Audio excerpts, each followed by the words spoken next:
All right. Well, here we go. We are Palmer Museum of Art. This is a museum conversations program on how exhibitions are made.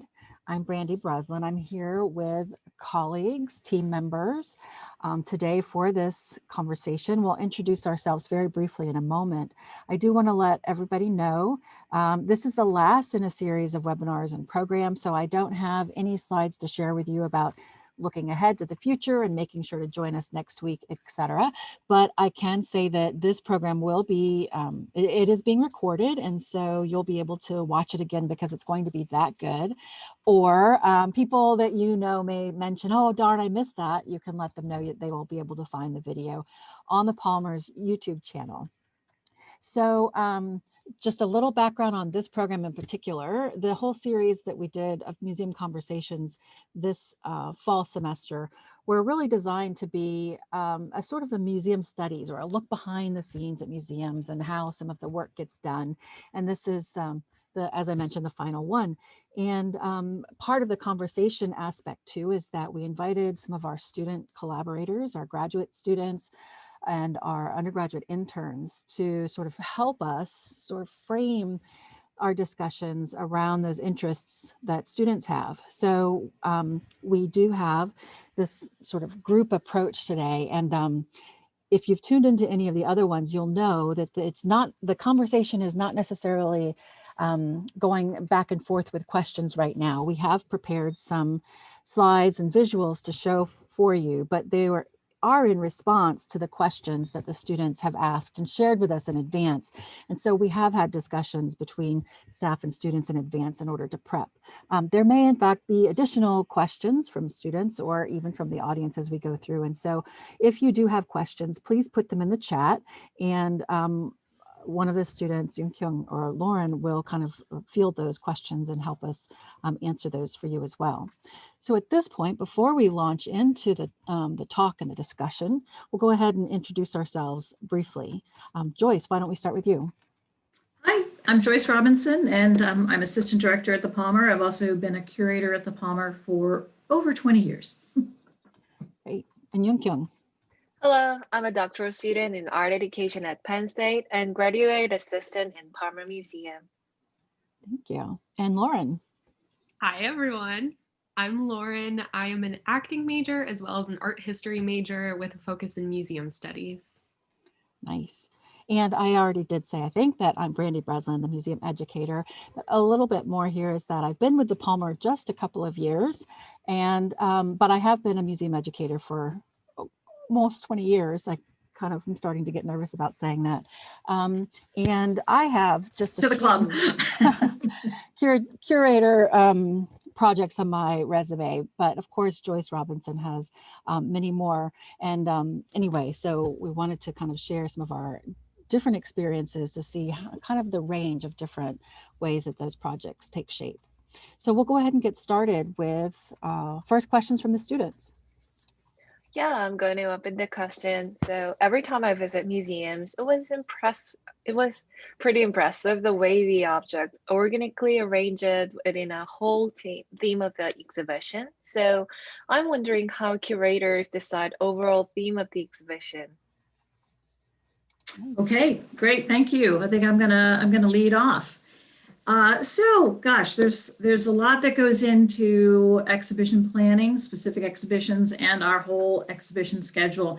And what I'm showing you here are two little snapshots from the kind of in-house exhibition schedule that we work from. You can see spring 2020, we were so rudely interrupted like the rest of the world. And so fortunately we had to go to the virtual realm and move, but we did start those exhibitions in spring 2020. And you can see that we essentially have three galleries that we think about: our large changing gallery, the major exhibition gallery upstairs, what we in-house refer to as wraparound, and then the smaller works on paper gallery. And you see too, we also have a category for other that we sometimes think about: study drawers and some other special exhibitions. It might interest you to note in the bottom snapshot there, you can see that we are projecting out to 2025. And this is very typical for museums. I think it often surprises folks that particularly major exhibitions are often in the works for 3 and even more years in advance. So believe it or not, we are starting to look at 23, 24, 25. It's kind of remarkable. If you could move to next slide, Brandi.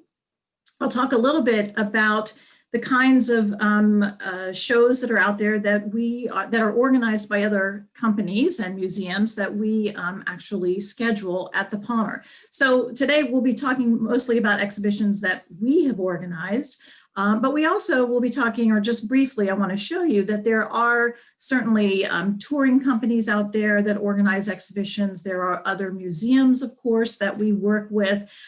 Because no single curatorial team can come up with 9 shows a year for 20 years. That's 180 exhibitions. I think I'm up to probably around 75 or 80 exhibitions that I've curated in those 20 years, which is really remarkable. So it's wonderful to be able to rely on some of these organizations, like, for instance, the International Arts and Artists that toured the Archipinko show that we did a few years ago, Art to Art circulating exhibitions based in Ann Arbor, the George Eastman House, the Cummer Museum of Art and Gardens in Jacksonville. So we are often delighted to participate in these larger tours. When we are scheduling exhibitions too, we are thinking about a number of things: size of the exhibition, right? Budget, we're not going to really talk too much about that today, but that is a factor, and obviously content, because we want to have a balanced array of exhibitions. We want to feature photography and sculpture and contemporary art and historical art. And so those are all the kinds of things that go into some of the decisions. You can see from the next slide too that we also work, oh, I'm sorry, can we go back one? I skipped over the academic art museums in the center, and just want to point out that because we are a university art museum, we certainly partner with other university academic art museums. And a good example of those, you can see there, A Room of Their Own, a show that was jointly organized by Duke and Cornell, and then this fabulous contemporary show, When the Water Rises, that our colleagues in Louisiana organized. Next slide, thanks, Brandi. So the exhibitions that we organize in-house often are driven by collections of objects. So on the left, you'll see 2 shows that were done based on collections of patrons that we work with. The Mayman collection in spring 2012. This was a show called Painting the People. Wonderful array of paintings from the 30s and 40s, the American scene painting. That's a cover of a brochure that we did for that show. Below that, a show called Luminous Allure. This was studio glass from a private collection of Audrey and Norbert Galen, a gorgeous show. This is just one of the kinds of large scale shows that we organize that are based on private collections that exist out there. On the right side of the screen, you can see too that we often organize exhibitions inspired by works that are in the permanent collection. So at the top, you'll see a photography show that actually one of our graduate students organized, Carrie Mondeluzzo, called Framing the City, Photographs in the Permanent Collection. Below that, Amazing Stories was actually a recent acquisition show. One thing that Director Erin Coe has encouraged us to do is to think about when we are putting together a recent acquisitions show to not simply just call it recent acquisitions, but to organize it around a theme, and Amazing Stories related to these contemporary artworks featuring many Native American artists, Latinx artists. These were all works that were new to us and we were delighted to share. And lastly, the John Biggers show that we organized when the Augusta Savage sculpture show was up was largely driven by work that we have in the permanent collection. Brandi? Thanks. And here I just want to talk a little bit about, again, going back to this idea of being a university art museum and the idea of partnerships.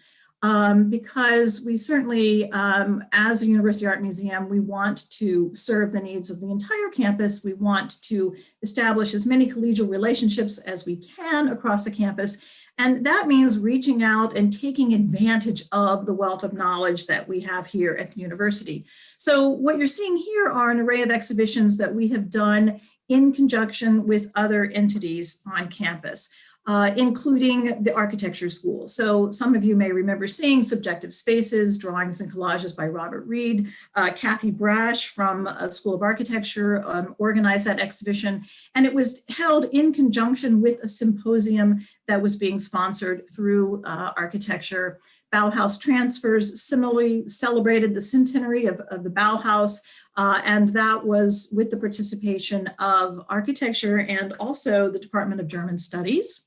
In the center, African Brilliance, which was on view all too short of a time last spring. This was a show that we worked with Art History, Bill Dewey. Professor Bill Dewey worked with Patrick McGrady, our Palmer curator. We partnered also with the Visual Resource Center to create a magnificent online catalog, very, very fruitful relationship there.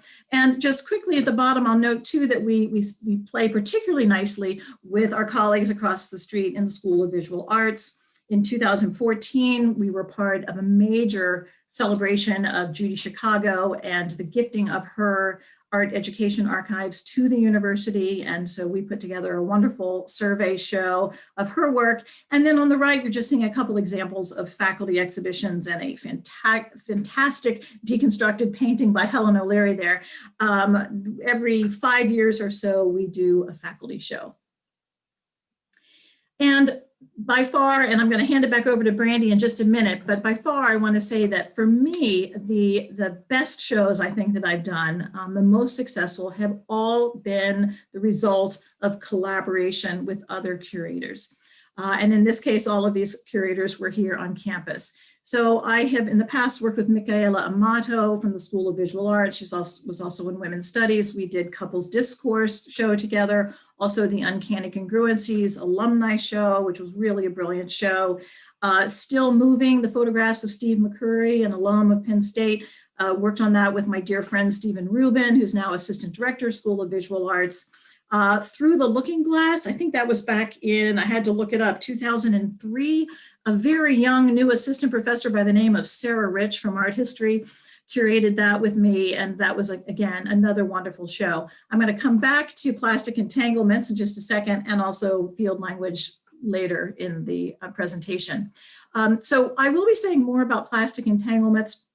And for now, I just really want to say, again, that this was such a successful collaboration. And I had two guest curators, Jennifer Wagner-Lawler from Women's Studies and English, and also Heather Davis, who was a postdoc fellow at the time. She's now at the New School in New York. Sadly, she has moved on. But we worked together for the better part of 3 years on the Plastic Entanglements exhibition. And you can just see here, they're remarkable scholars, and they just brought remarkable knowledge to the project. And I know the students have been interested in hearing about titles. And so we did go round and round and round about this idea. We knew we wanted, next slide, we knew we wanted to think about this idea of entanglement. This was really the generative idea for the exhibition. Entanglement actually comes from physics, and it has to do with interactive relationships among multiple particles in a quantum state. For us, it meant thinking across a lot of disciplines. And we felt that this issue of plastic really allowed us to think broadly and widely, to think about ecological systems, environmental, cultural, scientific, aesthetic. And so this notion of entanglement was kind of our guiding curatorial principle, which then led to coming up with a title. And our first shot was Visible Entanglements, Ecology, Aesthetics, and the Art of Plastic. We, of course, always try to work Impressionism into any title of any show. It just didn't work in this case. And then we had another one that we played around with for a while, Ecological Entanglements, The Life and Times of Plastic. You can tell we were working with literary folks, right? And finally, we landed on Plastic Entanglements, Ecology, Aesthetics, Materials. And we'll come back to that in a little bit. I'm going to turn it over now to Brandi. All right, so I have this particular exhibition that I curated at the Harn Museum of Art before I came to the Palmer that I wanted to use as an example really about the process. And to answer the first question that Yunkun posed about, how do you develop the overall theme for the exhibitions? This is a good example, I think, of an exhibition that was conceived of in sort of a different manner, in a way that was what we might call an audience inclusive or audience generated, or in that way being very much audience centered. And the exhibition grew out of this Tot Time program. You'll see the little flyer on the left-hand side. That was a program that we had developed in about 2003. So it was a long time program at the museum. It was for children and their parents. It kind of worked like a mommy and me type program, even though there were dads and grandparents that brought the kids to participate in that. But it was for children ages 2 to 5. So before they started school. Once they started school, you know, they became much more advanced in their concepts quickly. And so they would take over the discussion. So this really was for young children and their families to come and learn like the basics of art, color, line, you know, really the basic elements.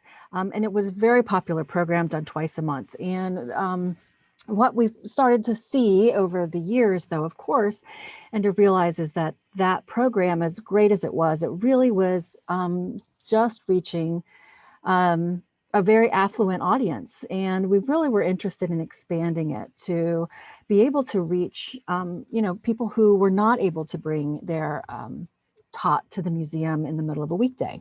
So we were looking at expanding it into a school program so that we could reach pre-K learners and even kindergarten learners through the schools. We did have, you know, other very rich school programs at the Harn. And so we were kind of looking at starting it even earlier for this early learning program. And so the image on the right, it does show sort of the beginnings of that was worked on in collaboration with the College of Education for the Center for Early Childhood Studies. We began working on this program.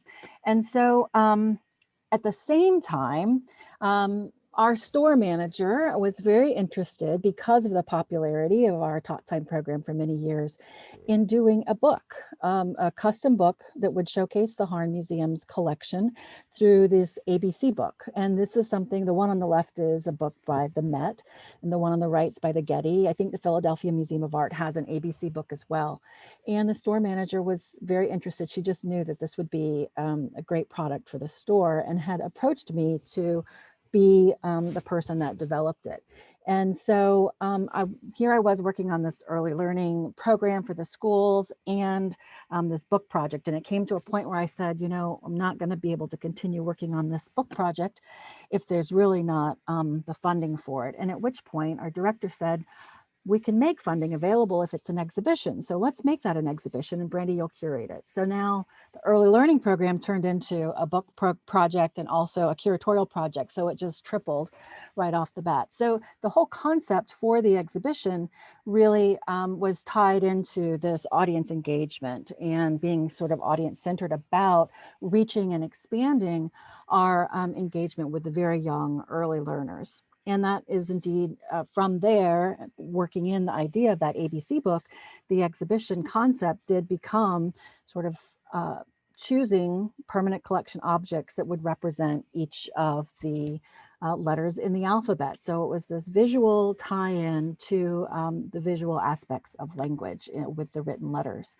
And let's see, did I have anything else to say about that? Just to share that the concept kind of became focused through working on the project. This actually was the final sort of the part of the introduction that sort of declared the concept in the introductory text of the exhibition about how, you know, it was inspired by early learning, the primer readers, and the works of art from the collection were to illustrate the letters and the connection between the visual arts and language. So I think that might be all that I have there. So can I ask the next question here? I was wondering, so after all of that is done, after you have a theme picked for the exhibition, how do you start to narrow down pieces that make the cut? How like what process do you use for that? I know I would be overwhelmed. Excellent question, Lauren. Thank you. So yes, I'll jump in here and talk a little bit more. Of course, we'll go back to plastic entanglements. And I think I neglected to say that this was a show that was on view at the Palmer in early 2018. And that we in fact did travel to 3 other academic art museums and through, January 2020. So it was on the road for a long time, but we really started working on this in 2015. So as I mentioned, it's sort of it was a 3-year process. And you're seeing the 3 curators there, and I'm just sort of illustrating this. On the left is the way we divided up who was going to write which labels. But it actually speaks to this idea that all 3 of us came with different strengths, with awareness of different artists out there. Jennifer Wagner-Lawler actually has been very involved with the Plastic Pollution Coalition. You see her there in the middle, and knows a lot of these artists, and really was coming at this from the kind of critique of plastic, the environmental part of it. Heather Davis, young art historian, critic, and cultural historian, couldn't get that out. Not really an art historian, but certainly interested in art, and just very familiar with an international array of young artists. She brought a very different kind of perspective to this.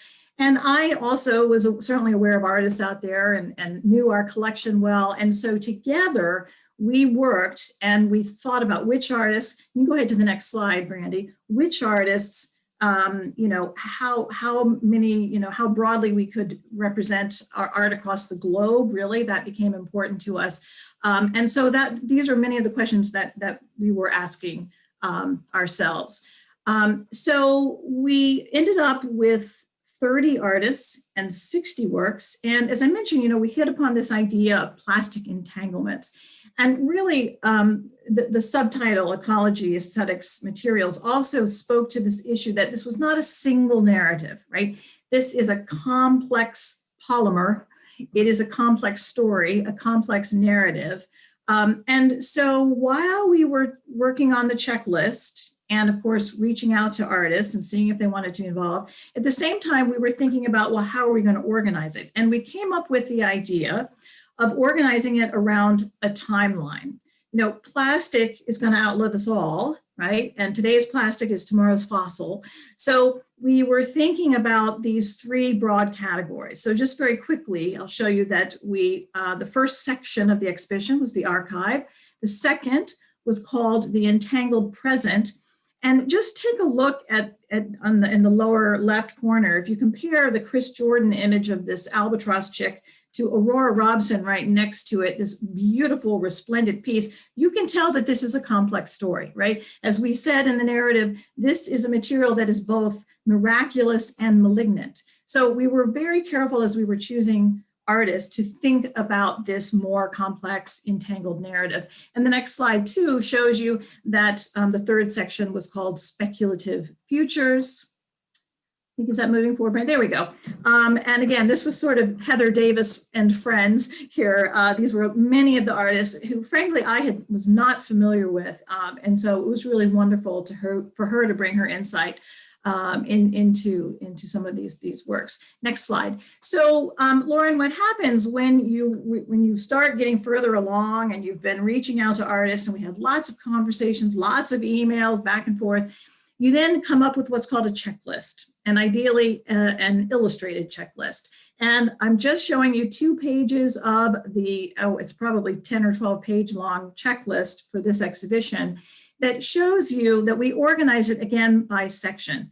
What I always tell the museum studies class, when you're working on an exhibition, your checklist needs to have some meaningful order. Either it's alphabetical by artist, it's chronological, if let's say it's a single artist, or it's thematic. And you want to stick to that throughout your planning process, because many, many people ultimately are going to see this checklist, from the store manager and the marketing communications office to the folks that you're traveling the show, the registrars there, the people that are designing the space. And you have to be on the same page, right, about what works are going in the exhibition.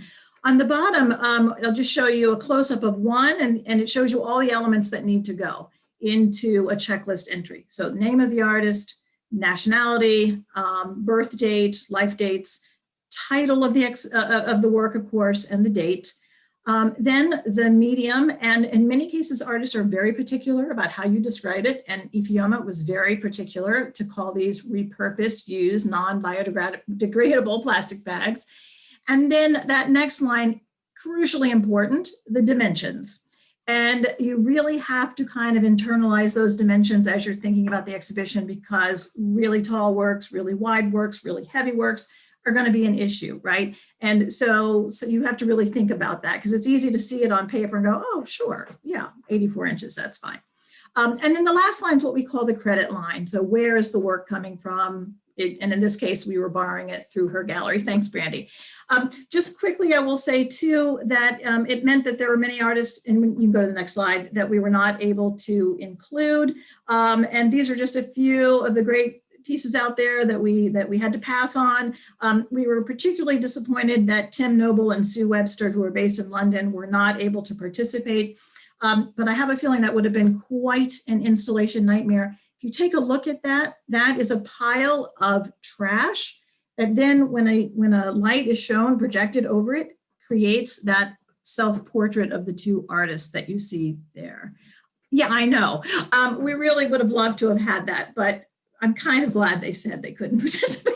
I shouldn't admit that now, but that would have been, I think, an incredibly complex installation. Next slides.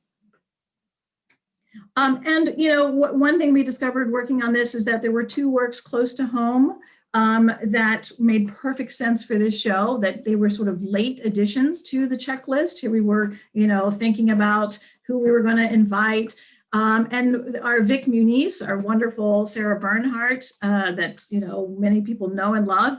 As I was working on the show, I realized those were pretty much all plastic toys in that photograph, and so we kind of began thinking about that work in a slightly different way, and kind of shifted its narrative to work with the exhibition. And then the Matthew Northridge on the left, this piece called Horizon. Which is made up of these tiny little hemispheres that have reproductions of the ocean in them. Again, it just kind of, one day I was like, oh my gosh, that is perfect for the Speculative Futures section. I will tell you, this is the only work of art that I have ever bought by the foot for the Palmer Museum of Art. It is made up of all these little spheres, and there's like 500 of them. And initially we only bought enough to cover about 10 feet, because he specifies that it go from one edge of the wall to the other. And in the end, he gifted us the rest of them. So now we have the entire set. Next slide, Brandi. Just a couple of works that sometimes it just doesn't work out. The work on the left, we really wanted to try to include Brian Jungen's Shapeshifter. Brian Jungen, First Nations Canadian artist. This, as you can see, is an enormous whale skeleton made out of the kind of plastic chairs that many of us have on our patios. It's in the National Gallery of Canada. And it would have taken up too much space, and that did not come to fruition. And so in the end, we went with the smaller Brian Jungen piece that actually I think is a brilliant, much smaller piece, the cut lines. Next, Brandi. And in the process of the exhibition planning, we also commissioned a piece from Katrin Hornick. And she came and had a residency with us in Borland Project Space, and we checked out all 2,000 books in the university library system, not just at Pattee, but in libraries across the campus and across the Commonwealth. All 2,000 books that had plastic in the title, we checked out. We moved them into Borland. She created this piece, photographed it. That is the object, that is the art object, is the final photograph. And I'm happy to say that not a single book went missing, and there were no overdue fines. Next slide. Chris Jordan, we knew that we wanted the albatross images. It's funny, we thought about this long and hard, because these are very, very well-known images in the sort of plastic pollution world. And Jennifer, guest curator, was like, well, gosh, they're so well known. And, I was able to say, well, that doesn't mean they're well known here in central Pennsylvania. Oops. And that doesn't mean that Penn State students have seen them, right? So we really decided to put those, even though they're quite well known, we added those in. And also on the left, we asked Chris about this new piece that he had just created that showed a very different side of the environmental issue of plastic, namely the contents of a single camel in the Arabian desert. So that was really quite a shocking kind of piece there. That was a video projection piece, a kind of new direction for that artist. So Brandi, it seems like maybe we're having a little bit of issue with the slides. Are we back? We're working on it here. You're I working don't know on what it. happened. It just kind of bumped itself out there. All right. Well, we might also want to switch. I have a few more things I can say. You still coming up, you think? I think it is. I haven't had this happen before, but we're just gonna. I'll just end by, having I mean, faith that it's gonna work little out. section by saying, and some of these younger art, you know, it's interesting working so far in advance. There we go. And you go to the next slide, Brandi. So far, working so far in advance with some of these artists that they, you know, you contact them in 2016 for a show in 2018, and they're kind of like, you know, I don't know where I'll be living at that point. I'm not really sure, you know, and so it's in some ways hard for artists to promise. In this case, Pinar Yoldaş, we knew we wanted the type of work that you see on the left. What she ended up creating for our show was the work that you see on the right. It is clearly related, but it was made for our exhibition. Next slide. Same with Evelyn Ritz, an artist. Oh, I'm sorry, that's just showing you how complicated the installation is for that. Next slide. Evelyn Ritz, this is a remarkable piece that she made for us. Took her well over a year to create this. You can see the detail. This is all color pencil on Duralar, which is a plastic kind of film. And because this was a piece that she spent so much time on, she decided that it would only be shown at our venue. It did not end up going on the road for 2 years, because that's another thing you have to take into consideration is how long these works are going to be out of commission, as it were, in these exhibitions. And I just have 2 more quick slides, and then I'll turn it over to Brandi. Again, working with contemporary artists, Christine and Margaret Wertheim. We were expecting something along the lines of what you see there at the top, this crochet coral reef project. But I tell you what, they were in demand during this time and were having shows all over the place. And they ended up, once again, creating new works for the show that you see below, those wonderful plastic, fantastic objects there. And finally, I will just say, one of the pieces on the left that became one of the kind of poster child images for the show, Mark Dion's work, was a piece that was created specifically for our show. We had asked if we could borrow the work on the right, but it was actually in a European collection. And it was just going to be, the expense of getting it there was just going to be too much. And so when we asked, Mark said, sure, I'll make something for you. So that was a happy outcome. So I'll pass it back over to Brandi. Nice. Well, that's great. And, you know, to start off, I would say that the short answer to your question about how objects are selected for exhibition is that it, you know, stems from the concept, right? And you can kind of see from Joyce's plastics exhibition that it was this global. They wanted it to be global. It's a global issue, right? And so with my example from ABC Art by the Letter, you know, the concept was the alphabet. So I started with the alphabet, and actually I kind of started by brainstorming words that started with each letter of the alphabet. And this, I don't know how, but this happened to still be in one of my files that I had available to me.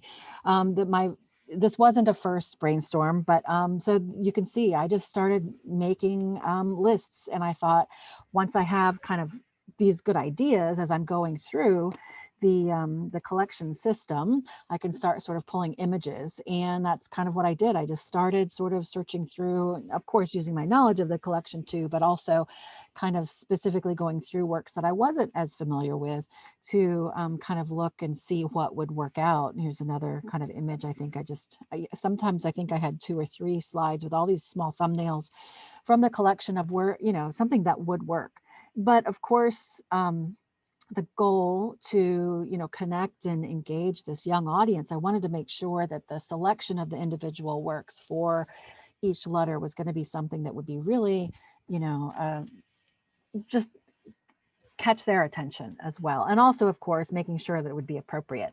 There was one work of, I don't think I have a picture of it here. There was a work of art that in the small thumbnail, I didn't realize that it was, oh, I'm going forward and not back, that it would be a problem. But when I, saw it was a work I wasn't highly familiar with. So when I saw it in person, I was like, oh, I can't use that. Just, it was a little too explicit, let's say. And I didn't realize that from the thumbnail. So there were considerations like that because of our target audience. And I wanted to make sure we weren't sort of inviting families in and then surprising them with a gotcha moment somewhere in the middle of the alphabet. So anyway, so this kind of taking all the possibilities into account, there were, as you could kind of see, some priorities, even from the very beginning. It included here on the left, these particular works of art. The Harn has a painting by Claude Monet in the collection. And of course, it's one of the highlights. People will walk through the door and ask visitor services, where's the Monet? That's what they came to see. And we knew that, of course, that would be one of the works to definitely include in that ABC book. And the others as well are ones that were kind of standouts. The two sculptures on the bottom are ones that were extremely popular with that time audience crowd. And so we knew we wanted to include those as well. But actually, the three of these, the Georgia O'Keeffe actually did get installed in the exhibition gallery for the show, but the other three were only used for the book because of their kind of special needs with installation. The Monet, of course, is accompanied by some rather advanced security technology, and just repositioning it for one exhibition didn't make a lot of sense. So it was referred to in the exhibition with a picture like, go see this. And it stood in for the letter L for landscape. So I chose, of course, a different landscape painting to be in the exhibition. And then these two very large sculptures, of course, had different iterations. There was a different H for a different horse for H to replace Deborah Butterfield's Rory, and a different S for sculpture to replace Jonathan Borofsky's Hammering Man, which is located outside the museum and is, a 2-story tall sculpture that was not going to be inside. On the right, the priorities around artists. These were artists that were very kind of important to the Harn's collection, in that we had a large number of works from them, and they all were connected to the university in some way too. 3 of them had been very instrumental faculty members, taught many students, well loved. They're also, very notable artists in the, as well. And Maggie Taylor here was not faculty member, but was an alumna of the university. So there was a real interest in including those artists that were kind of sort of special artists to the Harn, and including them in some way. Because there was a large number of works in the collection, there was a little bit more flexibility with which work to use from them. So kind of overall, that selection of objects becomes kind of like a puzzle or a game that I kind of think of as object selection Tetris. When you start, with that concept or idea first, and then you have the other considerations, such as like this particular exhibition, if it was suitable and interesting to children and their families, if it was one of those priority objects. And then I also was very interested in making sure, because this was a permanent collection installation, and the museum had a number of different collecting areas, that there was really a nice representation of different objects from different collecting areas, as well as, different mediums and styles, and also artist representation. There were a number of times that after I kind of got the selection made, I would go through and I just made hash marks and counted, how many ceramics, how many 2D works, how many 3D works, how many works by male artists, how many works by female artists, how many artists of color are represented, how many Asian, African, etc. So I kind of did all the counting as I went through. And there were times that I would change a selection so that I could make sure to have a really diverse array of objects kind of representing all of those different ideas. And then finally, as far as the selection, is something that Joyce had made mention with the checklist, is whether or not it's going to fit in the gallery. So, of course, I mentioned that already too, those 2 large sculptures, it just wasn't going to work. So that becomes, the gallery capacity becomes a thing to consider in selecting objects. And I also just had the checklist here, but Joyce already went through that really very well. So This is a very important communication document in the museum. So like she mentioned, a lot of people see this and need this to do their work in advance, just like curatorial is doing work 2 to 5 years in advance. So the educator, PR, development, everybody. So we all kind of need this, and it's a good way to check in and communicate. And that's really what it becomes. And then in the end, there is actually a final checklist that when I talk to school groups, high school groups usually, or sometimes middle school, that have a project to do, or their teachers assign them to curate an exhibition, I kind of go over this final checklist, which really is a paper document of the exhibition. And so it's a really good kind of a final product sometimes for schools that can't, set up a space for an exhibition or something like that. So it really does give you an idea, the concepts, the ideas, the artwork that's in there. Of course, the actual exhibition is much desired.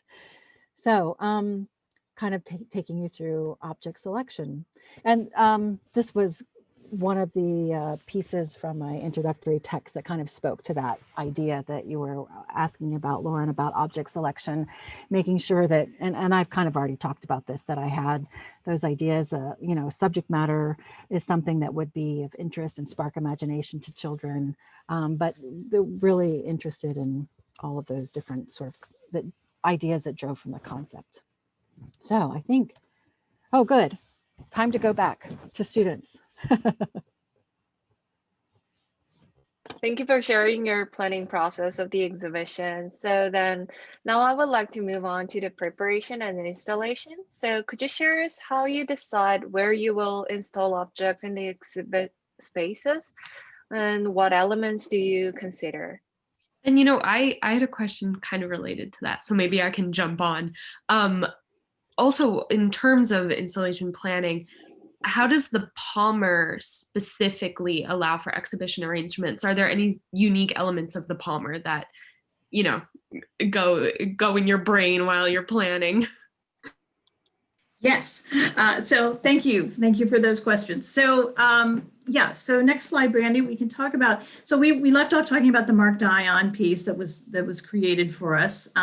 This wonderful kind of cabinet of curiosities piece that he created for us. And you can see that we used it as our title image. So I don't know if anybody can tell exactly where that is, if you're familiar with the Palmer. It is at the top of the stairs when you go up outside the main gallery. And so for reasons that I'll explain in just a second, we decided to use this as the title entry wall.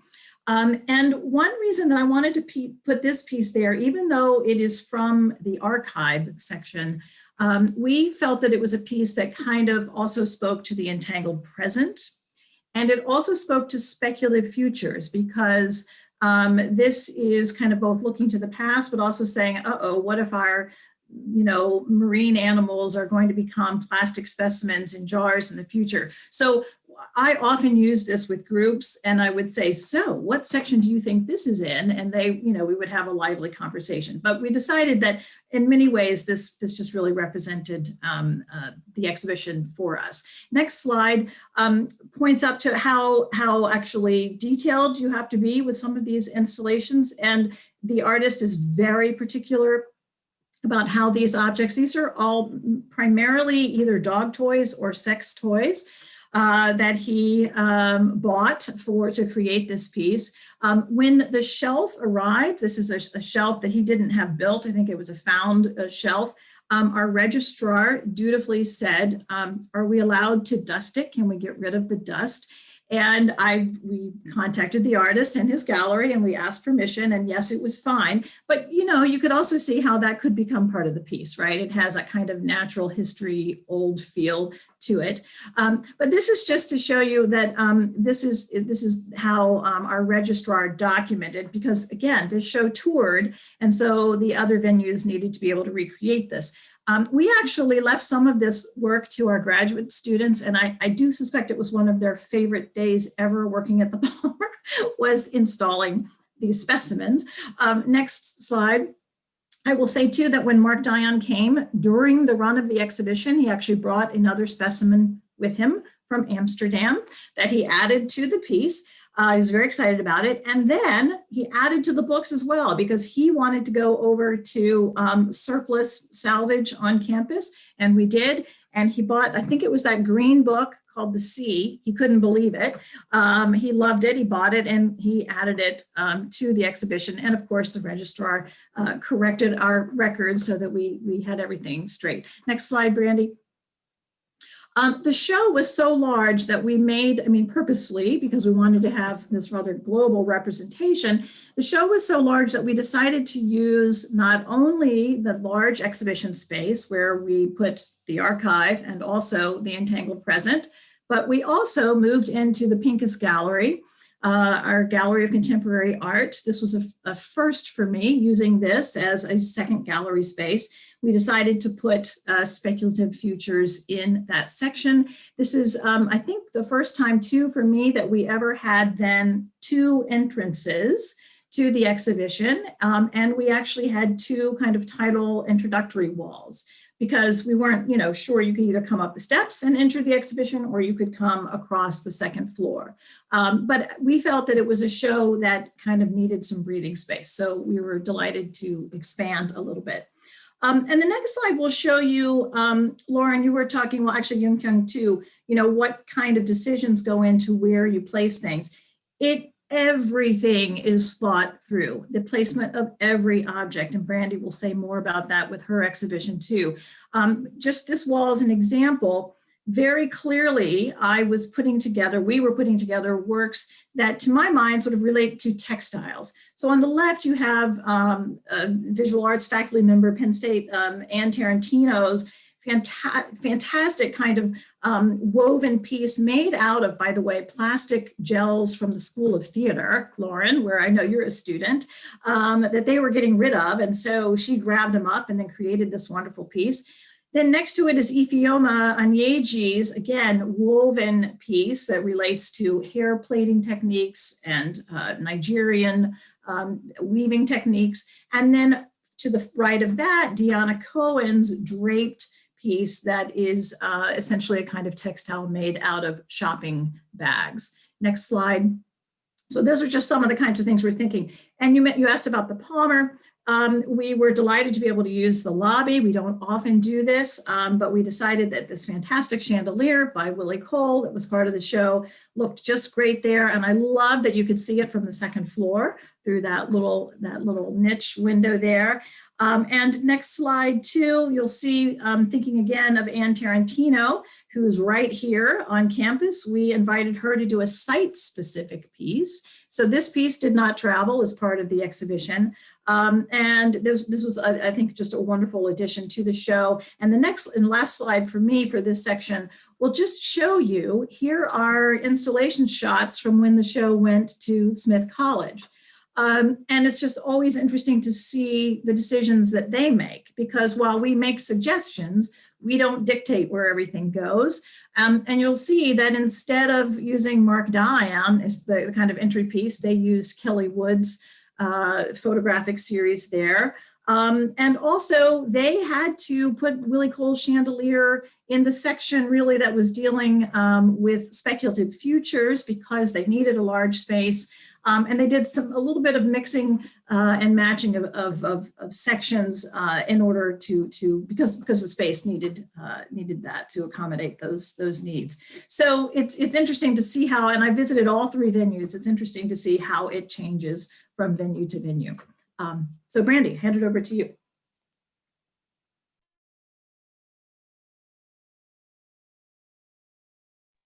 You're muted.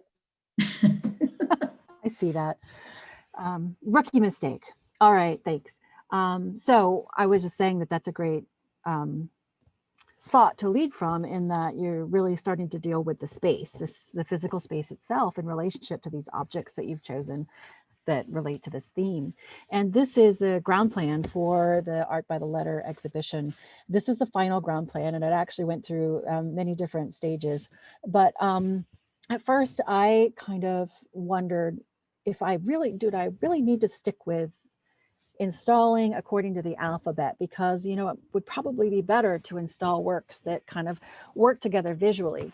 And then I realized very quickly that was silly, that the whole concept of the exhibition was very important. And so I should really stick with that, especially because each individual work was chosen to connect, you know, to that concept, right, to the alphabet, more so than it was chosen to sort of have a relationship visually with any other object in the exhibition.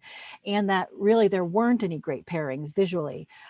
So I abandoned that and said, I really hope I can make it work in the space according to the alphabet. And I did kind of luck out and try again, and it did work.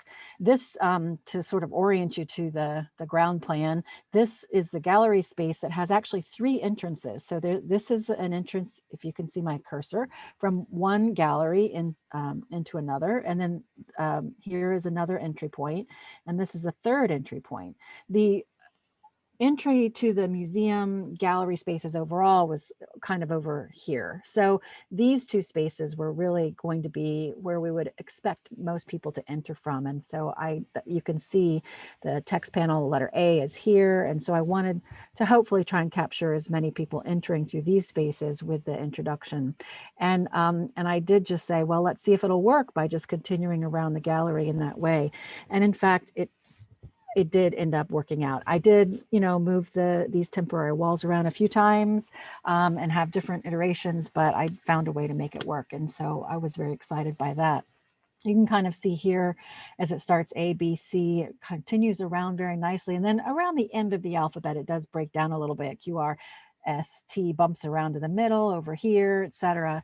But I felt like, you know, it was really nice and tight all the way up to R. So I felt like people would probably be able to navigate their way through. In addition, to help make that possible, I decided that I wanted to install, as far as exhibition design, the letters of the alphabet below each work of art section. So it really helped to tie together the exhibition space to that concept, and it would help people navigate their way through the alphabet. But in addition to doing the ground plan, actually, in order to get to the ground plan, one thing that I had to do was create these to scale walls. And I made these individual to scale images of each work that I'd selected, and I laid it out to make sure it would fit, you know, with enough space for labels, things like that. And after trying a few times and it not working, I did find you know, found this way to make it work. One thing that was interesting, you can't see here, is that this corner here of this temporary wall, when it was installed, it created, as you came through one of the main entry points, a big block. Actually, you can't see it on, I must have taken that slide out, I'm sorry. So it looked like a big building block, and I just thought that was perfect for the exhibition with that. I'm sorry, I'm flipping back through slides. Another sort of installation, as far as installation design goes, were the color scheme.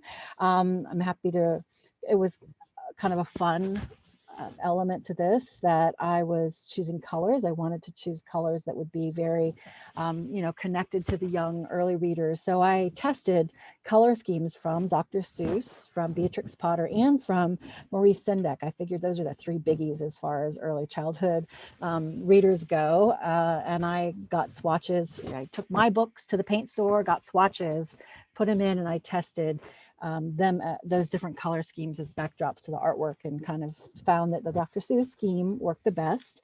And you could see that. Then I took that scheme. This was how I was testing it, by, you know, my little to scale walls. And then, so I tested all the different colors, and you did see real quick some of the installation shots here, the letter A. And a little interesting tidbit, the letter A often is like apple or artist in some of those art books, but at the University of Florida, it made a lot of sense that A was for alligator. Go Gators, right? Anyway, so here's a couple other installation shots of the different colors. You can see sort of choosing which walls with which works of art those specific colors would work well with. And I think that's kind of the installation idea that I wanted to share with you. Yeah. We're coming up on just 5 minutes. Do you think we have time for one last question? Yeah, Then I have one last question real quick. Do you have any strategies to make exhibitions more inclusive? Sure. Well, you know what? I have some examples because of wanting to design for this early childhood, knowing that those tend to be short people. I wanted to kind of lower all of the work. So museums do have a standard hang height that they measure the center of works of art and hang it on center. And at the Harn, that center hang height is 56 inches. And I asked for it to be lowered to 52 inches. It's just a few inches, but it did make a difference without creating a problem for adult visitors. And so that was one method for sort of thinking about our audience, especially this audience-centered exhibition, and sort of including their abilities. And also, I think in the slide that I just shown you, the sculpture here normally would have set, this is a shorter than normal pedestal for a sculpture. But whenever we've had that artist, Jack Nicholson's work on display before, it was always necessary to bring out step ladders for kids, which actually, creates a bit of a barrier as well as a safety hazard for some. So I didn't want that. I wanted kids to be able to look into that sculpture, which is delightful for anyone looking into it. And so I really love that that was something that kids really just enjoyed seeing. So height was one way. Also, as far as the interpretive strategies, I really wanted to make sure there was an entry point for young children, young people and families to connect with the work of art and to have an opportunity to, to take a discussion further about it. So all the labels included this part here. It said how it was connecting to the alphabet. And also it had sometimes a prompt to look closely at something and or sort of a question to discuss. So you can see this was asking, for them to find where the light was coming from in that image. So we also had all of the text translated into Spanish that was available in the gallery. So we had other language inclusion, as well as some touchable opportunities. This one was a touch table, technology. There were a few different programs that we created for it. I had a great graduate student that was helping me with that. And students, these are high school students who thoroughly enjoyed this exhibition, and they got to curate their own ABC exhibition from a pile of works that were loaded into there. And there were also puzzles, a couple other interactions. And then you can see this old school touchable, the magnet letters that are ever popular, right, on young children's refrigerators at home. But we did figure we were inviting, very young children in, and they do need to touch things. So we wanted to give a touchable opportunity. Also, seating is actually very important for inclusion. That's something that we, have in the galleries anyway, but making sure that we had a number of places that parents could sit with young children was important.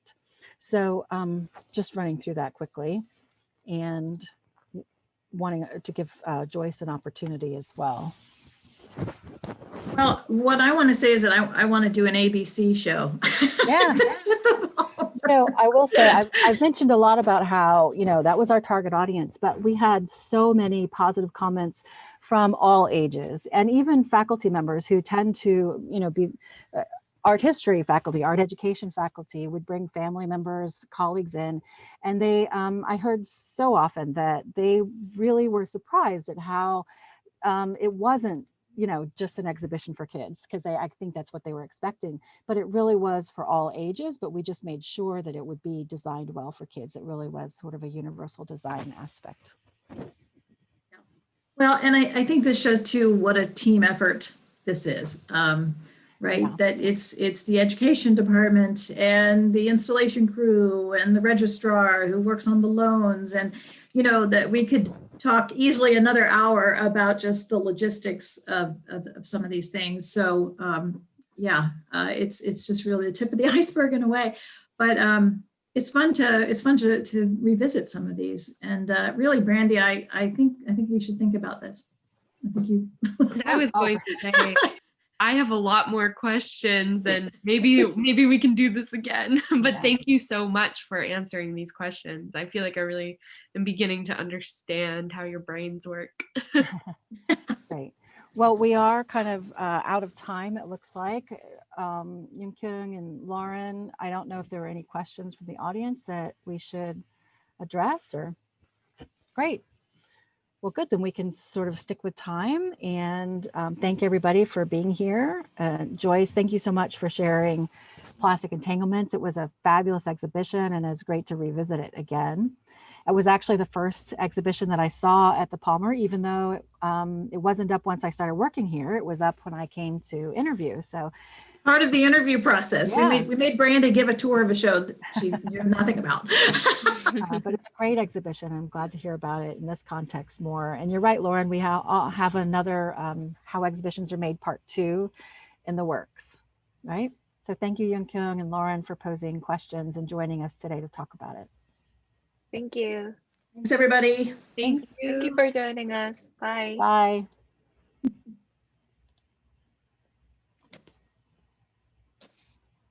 Thanks, everybody. You're great. Thank you. That was fun. I'm going to Are we still saying goodbye to people as they're leaving? Thanks for coming. I'm going to end the meeting for everybody. I love your background, Lauren. That's so pretty. Thanks. I know. And this tree has little vegetable ornaments in it. Oh, cool. Good. Bye.